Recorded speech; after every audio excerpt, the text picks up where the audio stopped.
WebAssign 10, Question 1, Part B. In this question, we're asked to write the balanced molecular, complete ionic, and net ionic equations for the reaction that occurs when strontium hydroxide reacts with hydroiodic acid. One of the challenges, of course, is to write formulas from names. Strontium hydroxide strontium's a 2+ ion, hydroxide's a 1-. You remember your nomenclature rules at this point. The products formed would just be the novel combinations of ions that you can form. And when hydrogen pairs with hydroxide, we usually write H2O rather than HOH, although there's nothing wrong with writing HOH. The reactants are aqueous in this case, and for the products we would look at the solubility rules. Rule 3 says halide salts are aqueous with some exceptions, but strontium is not one of the exceptions. And water forms a liquid. It is one of the solvent molecules in a solution. So it is not aqueous, it's one of the solvent molecules.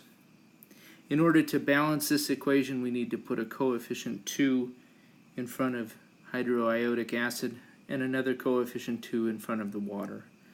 And now everything balances. We'll take it to the next step, the complete ionic equation. Anything that's aqueous and a strong electrolyte can break apart. So strontium hydroxide can break apart.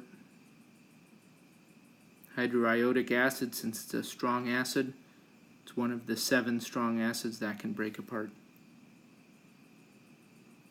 Strontium iodide is a soluble salt, so that can break apart. But water remains intact. Water is not a strong electrolyte. To get to the complete ionic equation, we look for substances that can cross out on the left and right sides of the equation. So strontium ion appears exactly the same on the left and right sides, and so does the iodide ion. For the net ionic equation, we just rewrite what we have, the things that have not been crossed out. And there's a small catch here. As you'll see with this net ionic equation, we have coefficients of 2, 2, and 2, and that can reduce, and WebAssign is going to make you do that, and you should anyway, reduce 2, 2, and 2 to coefficients of 1, 1, and 1. So just hydroxide plus hydrogen yields water.